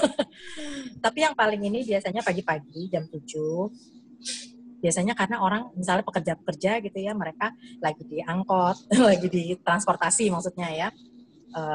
Jadi mereka, nah itu biasanya sambil ini kan ya, melihat. Terus jam istirahat, jam 12 sampai jam 1. Ya itu tadi kan setelah bekerja, ya banyak ya yang ini ya, istirahat, melihat media sosial. Sama sore, setelah jam kerja. Biasanya antara jam 3, ya jam 4, ya sampai malam sekitar jam 8. Ya, itu gitu ya. Jadi kita nanti biasanya ada pilihan-pilihan seperti itu. Kalau mau ini ada sih, ada diagram ya, ada infografis yang menunjukkan kalau browse di ini ada kok gitu ya. Itu buat jadi panduan, tapi tetap ya kita harus memperhatikan tadi kalau produk misalnya buku kita sasarannya buat mama itu kayaknya beda misalnya dengan anak-anak, misalnya anak remaja gitu ya, waktu ini aktif di media sosialnya. Tapi panduan yang sifatnya standar ada kok. Oke nih, lanjut pertanyaan berikutnya ya Mbak. Oke, dari Windra Yuniarsi. Saya mau tanya, bila produk kita berupa jasa, misal agensi naskah, jasa yang membantu penulis menyalurkan naskahnya ke penerbit. Langkah pertama apa yang harus dilakukan? Perlukah membuat komunitas khusus atau cukup sosialisasi di medsos? Kemudian untuk mempromosikan buku baru, konten atau cara marketing yang paling menarik pembaca atau calon pembeli biasanya bagaimana? Bagaimana untuk memulai dari penulis pemula yang belum dikenal sama sekali? Yang pertama jasa, contohnya agensi naskah ya, menyalurkan naskah ke penerbit. Yang pertama yang apa harus dilakukan?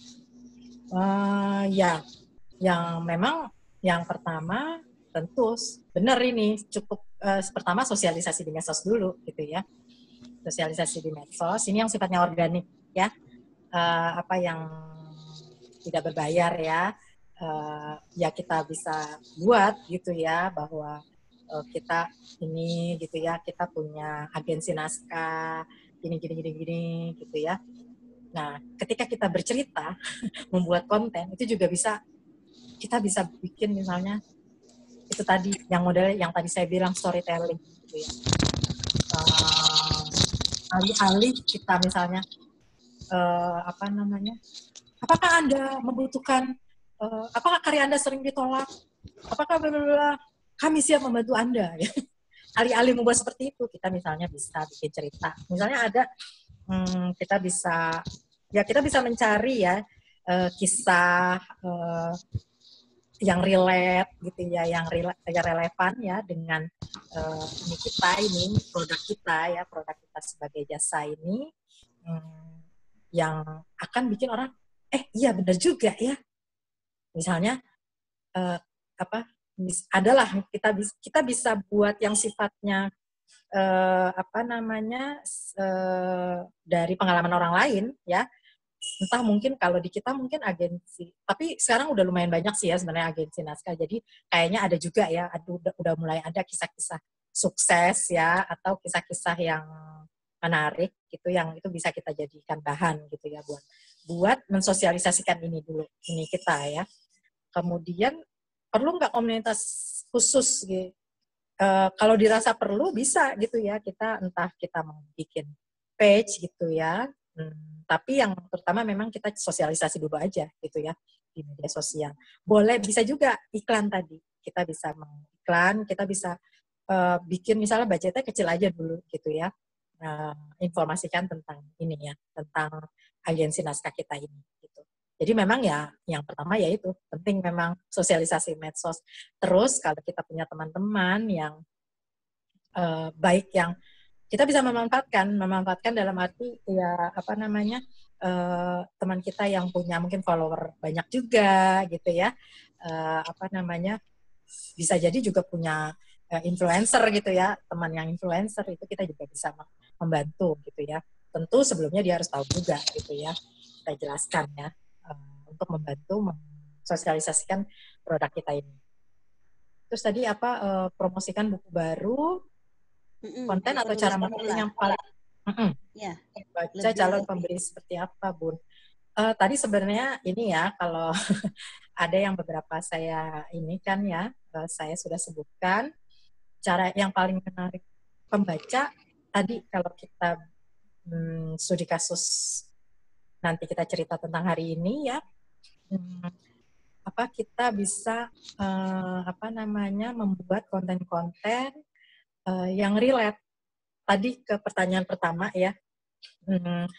Siapa kita ini harus tahu dulu gitu ya, buku tadi jenisnya gitu, audiensnya kita siapa ya. Nanti dari situ kita bisa membuat konten. Kita bisa pilih tadi jenis-jenis konten seperti apa yang cocok gitu. Mungkin kalau ininya anak muda gitu ya, entah dibikin TikTok gitu ya, ini lebih banyak promosi di TikTok gitu ya, bentuknya video maksudnya gitu ya. Atau kita mau kalau buku-buku yang serius gitu ya, misalnya non-fiksi yang lebih ini ya, kita bisa, tadi kan banyak ya, ada berapa, ada 20 lebih itu ya. Terus juga sosial medianya apa ya, itu tadi balik lagi balik lagi ke kita. Pertama itu tadi kita harus tahu audiens kita harus benar-benar tahu audiens kita siapa nih. Makanya tadi ya, apa yang misalnya audiens novel, oh ya ini novel saya novel remaja, berarti sasarannya remaja usia 18 mungkin sampai sekitar 25 tahun gitu ya. Kemudian kalau anak-anak ini berarti mainnya di mana? Di Instagram sama di TikTok sama YouTube mungkin ya. Terus kalau misalnya audiensnya buku anak, pasti audiensnya adalah orang tua karena nggak mungkin anak-anak masih belum inilah ya, nggak, kalau buku anak misalnya board book gitu ya, sasaran pasti orang tuanya gitu ya. Nah, orang tua biasa mainnya di mana? Orang tua banyak mainnya di Instagram, di Facebook misalnya gitu ya. Kemudian misalnya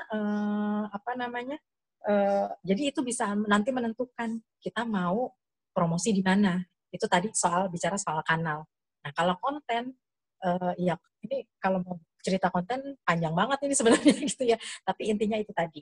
Kita buat konten tadi beragam macam, terus buat konten yang bercerita gitu ya, yang nggak sekedar kita novel ini berkisah tentang ini gitu ya, pokoknya menarik banget tapi orang nggak tahu di mana menariknya gitu ya.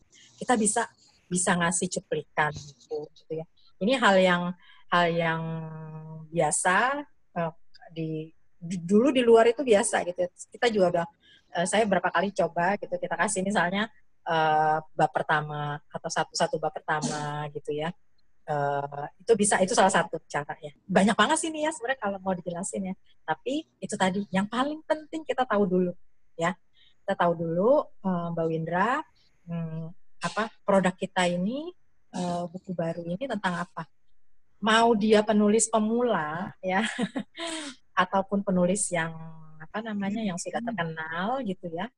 Itu sama sebenarnya, dalam artian ya kalau penulis yang sudah terkenal mungkin ya kita udah tahu ya, audiens masyarakat udah tahu Andrea Hirata gitu ya, memang udah ini pasarnya. Tapi sebelumnya tapi setiap buku dia yang terbit itu tetap beda kan gitu ya, perlakuannya juga tetap beda karena bagaimanapun penerbit nggak mau misalnya ketika menjual buku, marketing buku, nggak mau hanya yang itu aja gitu. Tetap pengen memperluas gitu ya, memperluas audiens, memperluas pembeli gitu ya. Jadi sekarang soal bagaimana penulis pemula atau yang sudah dikenal itu sebenarnya nggak relevan, bukan nggak relevan dalam arti tetap pengaruh gitu ya mungkin untuk penjualan, tapi yang penting tadi itu bagaimana kita tahu karya kita, paham banget, terus tahu mau di mana, tahu audiens kita, bikin konten yang menarik, maka seorang Marcella ya yang usianya 20-an ya, anak milenial ya, buku pertamanya bisa laku sampai ratusan ribu, yang itu mengalahkan penulis-penulis yang sudah dikenal kayak gitu. Ya itu tadi, karena yang sudah saya jelaskan tadi panjang lebar ya, bagaimana dia riset, bagaimana dia membuat konten yang menarik, konten yang storytelling, yang relevan, terus dia konsisten 2 tahun ya, 1 tahun hanya buat ini saja ya, untuk riset di Instastory saja, 2 tahun untuk benar-benar menyiapkan bukunya. Gitu ya. Mudah-mudahan. Keren ini. Ada lagi? Dari Aldo. Untuk biasanya jika mendapatkan suatu keuntungan melalui media digital, apa itu juga melalui royalti dari sumber lainnya? Mungkin apa maksudnya royalti dari share di media, kan penulis ikut nge-share di media digital nih ya, apakah dapat keuntungannya itu dari royalti juga atau dari sumber lainnya?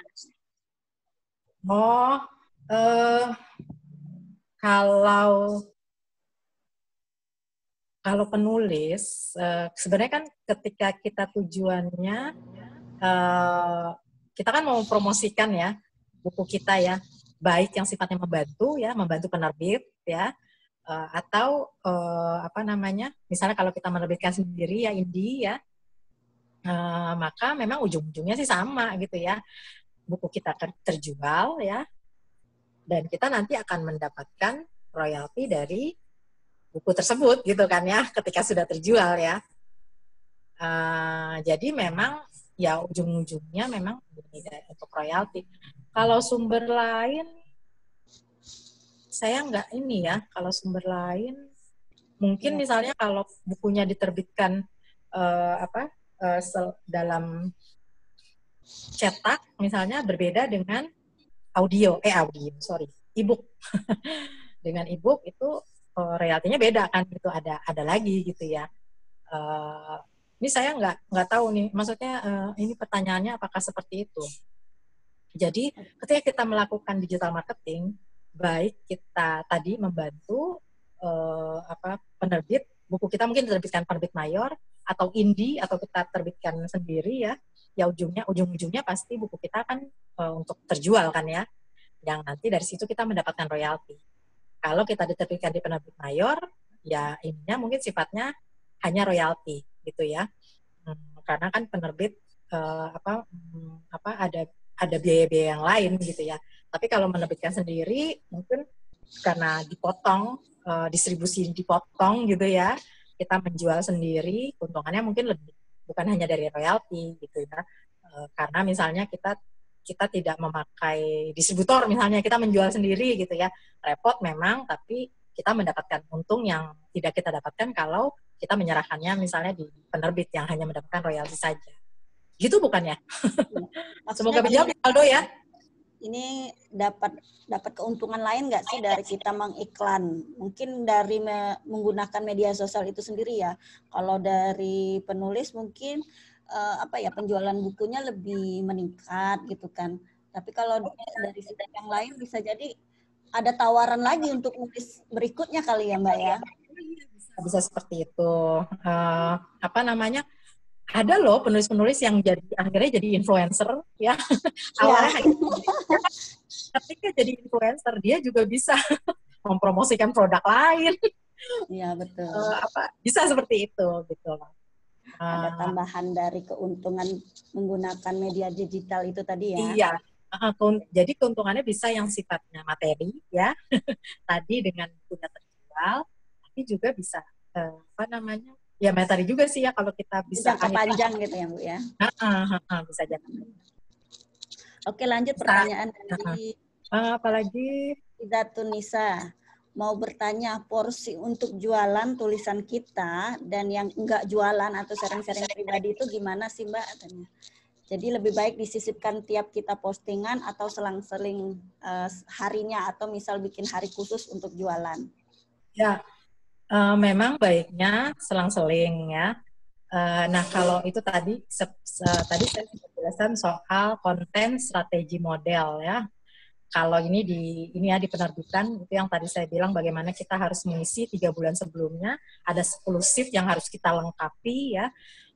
Termasuk salah satu shift itu ya adalah content production plan. Jadi kita merencanakan semuanya jadi tanggal, waktunya kapan, diposting di mana aja. Misalnya kita mau hanya di Instagram aja, atau mau di Facebook juga, atau mau di Twitter juga gitu ya. Terus kita tentukan waktunya, jamnya bahkan ya. Tadi yang ada pertanyaan yang soal jam ya, ini juga penting ya.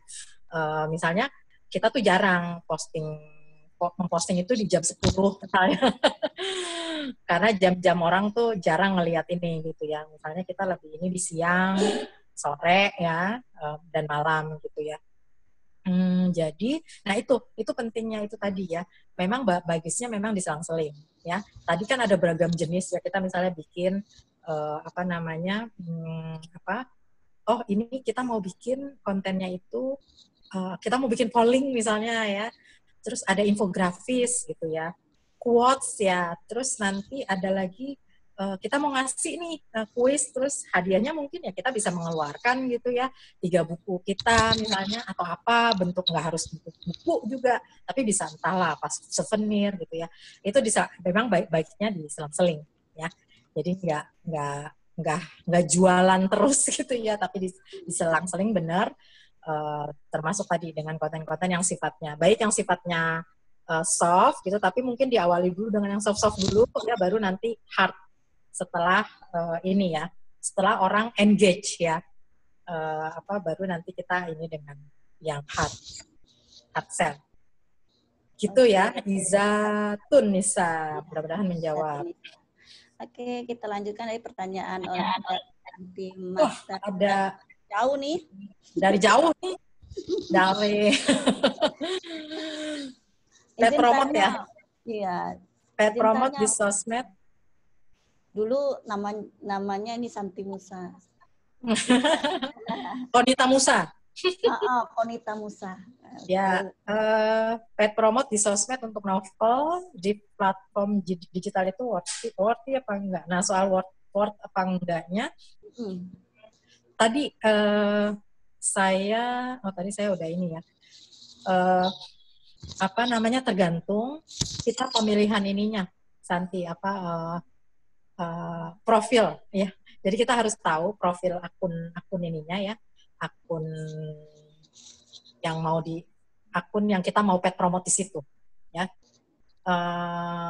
Misalnya contohnya tadi saya nyontohin, sebenarnya ada beberapa ya, yang tadi saya contohkan itu yang lumayan sukses karena pas banget ya. Ini novel tentang Korea ya, terus ininya kita masangnya di K-drama. Jadi kita memang riset dulu tuh, cari akun-akun yang ini tentang drakor gitu ya,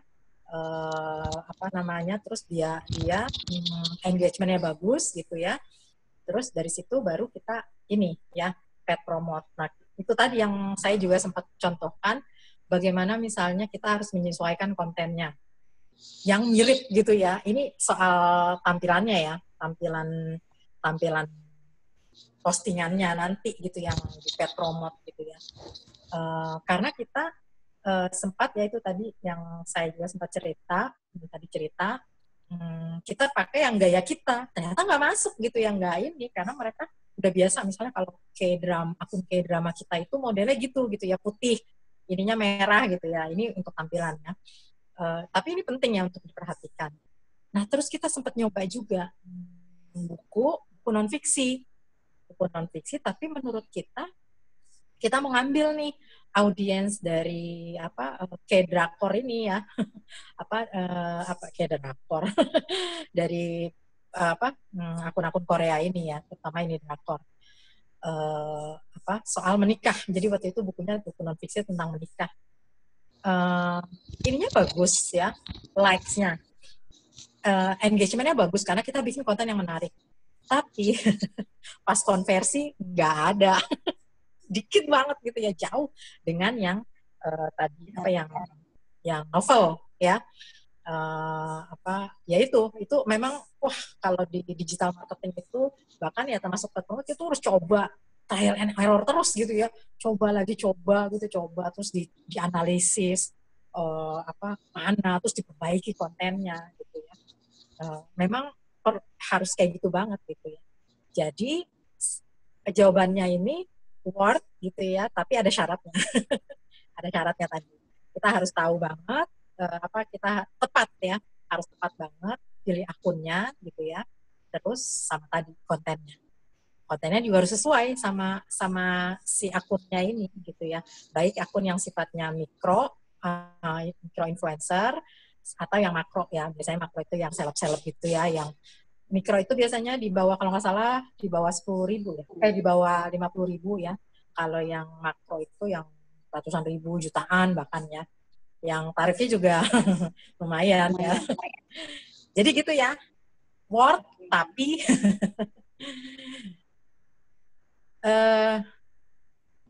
ada lagi pertanyaan? Oke, ini kita karena mau jelang udah asar juga di bagian di bagian barat, bagian timur ya. Lewat chat, saya buka satu pertanyaan deh buat yang mau langsung.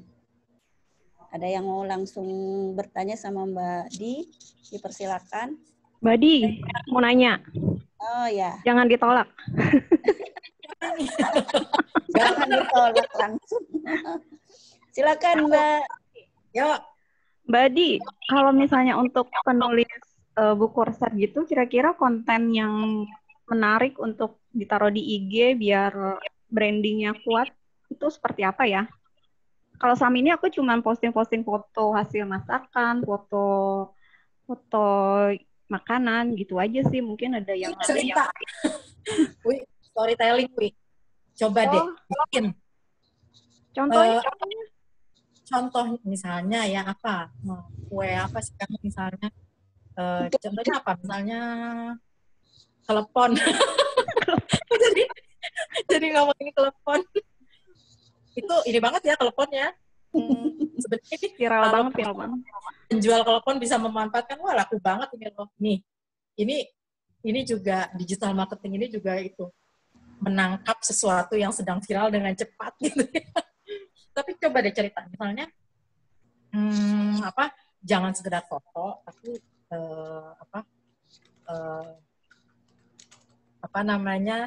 kisah di balik. Mungkin kita punya cerita, ya contohnya telepon lagi. Dari telepon itu yang viral kemarin, itu kan lahir banyak banget artikel ya. Website, situs-situs banyak lah yang ini ya, mereka bikin asal-usul ini telepon gitu, yang itu pasti berpengaruh sama trafficnya gitu, yang kalau mungkin tidak ada ini viral, mungkin nggak banyak orang yang baca gitu. Nah coba, mungkin apa sih produk kamu, cinnamon roll misalnya gitu. Apa sih, ada asal-usul atau ada kisah. Kamu tahu nggak, pernah loh ada orang yang makan cinnamon roll, terus dia langsung dilamar sama kekasihnya. Itulah maksudnya, itu tadi ya storytellingnya. Kita nggak sekedar ini tentang resep, tapi sesuatu yang bercerita yang orang pengen tahu gitu. Terus padahal sebenarnya nanti ininya tentang itu tadi ya, resep gitu. Gitu sih. Wih. Makasih Mbak Wi pertanyaannya. Satu lagi Mbak Di yang mau tanya langsung. Oke. Oh iya. Oh ini tadi ada tambahan pertanyaannya. Silakan Bu. Iya. Yuk, yang di Wita udah waktu sholat asar. Iya, silakan. Mbak. Tadi soalnya belum khusus gitu. Jadi kan sekarang banyak platform digital untuk tulis novel dan sebagainya nih. Kadang kita malas, kita udah malas gitu branding gitu ya, bikin dari nol lagi, bikin medsos, terus riset dan sebagainya. Taruhlah katakanlah kita malas gitu. Nah, kita itu bikin paid promote dari bikin promotion dari paid promotion atau endorsement itu worth it nggak kalau dilakukan saat novel kita itu udah di platform digital, atau kita memang lebih beruntung kalau misalnya kita bikin branding sendiri dengan medsos kita gitu loh. Sebenarnya bisa kok dua-duanya dilakukan ya. Tadi ya, kalau males gitu ya, paid promote itu sebenarnya juga dia udah punya panduan gitu ya. Kita bisa ngikutin, kita perhatikan gitu ya ininya dia. Tapi lagi-lagi sih memang harus cari ininya yang tepat gitu ya, profilnya gitu ya. Jadi itu ini banget kosan gitu ya. Itu bisa kita lakukan ya. Selain tadi kita tetap ini juga di media sosial kita gitu ya. Jadi bisa sama jalan bareng gitu ya. Tapi kalau mungkin lagi capek di ini sendiri gitu ya, paid promote ini bisa sangat membantu, sangat membantu gitu ya. Contohnya itu tadi yang saya contohkan ya di Heartset Tears itu gitu ya. Memang ini waktu itu kebantu banget dengan tim saya ada anak-anak muda ya, anak-anak yang usianya 20-an tahun yang tahu banget gitu ya. Mereka tuh followernya siapa sih akun-akun ini gitu ya. Jadi udah paham banget. Saya awalnya, kalian kok bikin konten kayak gini gitu ya. Itu karena ketidaktahuan saya, ya kurang paham saya. Tapi setelah, coba Mbak ini kayak gini. Karena mereka bisa, oh iya ya benar. Ternyata itu ini gitu, masuk banget gitu. Jadi kembali lagi memang harus tepat juga sih gitu ya. Milihnya gitu ya. Milih endorsernya gitu ya. Waktu saya juga sempat waktu itu pakai endorser yang maklok ya, influencer yang lumayan gitu ya ininya. Dan memang pengaruhnya ini ya buat awareness. Nah ini lagi-lagi kita memang ada yang kita tujuannya apa? Sekedar awareness aja. Maksudnya orang, yang penting orang tahu gitu ya, brand ya, jadi ya branding. Tapi atau mau konversi yang sifatnya jadi tadi ngajak orang buat ngeklik, dia tahu, terus dia mau beli gitu ya. Nah ini juga penting gitu. Jadi tadi itu ya kalau tergantung sasaran kita apa, terus tadi pemilihannya, terus nanti juga kontennya gitu. Ngejawab nggak Bu? Insya Allah terjawab ya. Ya, media sosial tetap ini kok, media sosial juga tetap penting sih ya, harus selalu di ini ya, harus selalu optimalkan media sosial sendiri ya. Baik teman-teman, ini sudah pukul 3, jadi kita cukupkan dulu untuk sharing hari ini tentang marketing digital bersama Mbak Di Ramadianti. Sebelumnya jangan lupa nanti di add juga atau di follow juga Instagramnya Forum Lingkar Pena. Di Instagram itu FLP Oke, di Facebook juga FLP Forum Lingkar Pena. Jadi jangan lupa juga nanti tetap di grup WhatsApp ya, akan ada informasi selanjutnya. Mungkin ada terakhir kesimpulan dari Mbak Di silakan. Kesimpulan. Mungkin nggak nyimpulkan ya, tapi karena ya itu tadi saya ini ya, mungkin ini banget ya, apa namanya, banyak masih sangat kurang gitu ya yang saya ini kan, yang saya jelaskan itu, karena itu tadi memang digital marketing seperti saya bilang itu sangat dinamis gitu ya. Ini yang saya sampaikan ini mungkin dalam beberapa bulan ke depan itu bisa berubah gitu ya. Ya itu tadi karena dinamis gitu ya. Tapi memang ada beberapa hal yang yang jadi standar ya. Yang itu kapanpun dimanapun itu pasti akan tetap dibutuhkan gitu ya. Itu tadi soal kreativitas ya. mindset kita bahwa digital marketing itu ya salah satunya ya memang untuk membantu gitu ya, membantu ini kita gitu ya, marketing ya, karya kita gitu. Terus tadi apa sih yang 5 tuh ya, tapi yang paling ini memang soal kreativitas ya, soal mindset ya, dan konsisten ya. Saya agak ngomongnya soal konsisten karena saya juga kadang nggak konsisten posting di Instagram. Sebenarnya kalau kita mau branding kita bagus kan mestinya harus tiap hari ya. Sehari itu minimal 2 gitu ya. Ada maksimalnya juga sih. Tapi misalnya kita ini 1 bulan, 3 bulan gitu ya. Kosong. Tapi kadang kalau lagi rajin gitu ya. Nah, dalam digital marketing memang butuh banget konsistensi gitu ya. Konsistensi setelah kita membuat konten yang menarik ya kita harus konsisten gitu ya. Minimal itu tadi kita membangun awareness, membangun brand kita sebagai penulis gitu ya.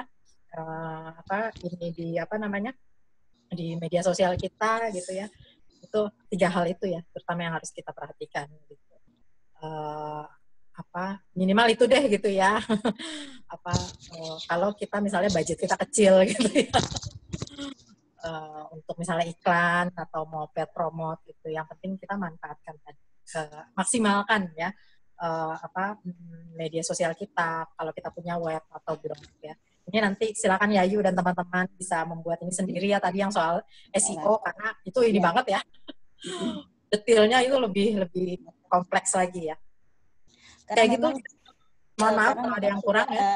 Ya, karena memang sudah zamannya sekarangnya era digital, jadi penulis bukan hanya menulis buku, tapi ikut mempromosikan, dan personal branding itu diperlukan sekali.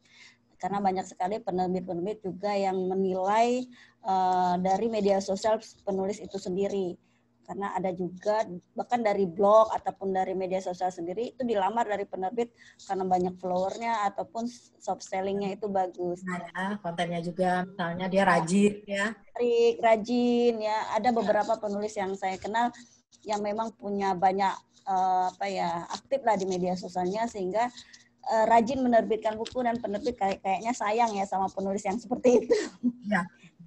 Oke teman-teman, terima kasih sekali sudah standby dari tadi ya, dari kita mulai jam 1 sampai jam 3 tidak terasa. Materinya emang keren banget. Sekarang kita langsung praktek lah ya.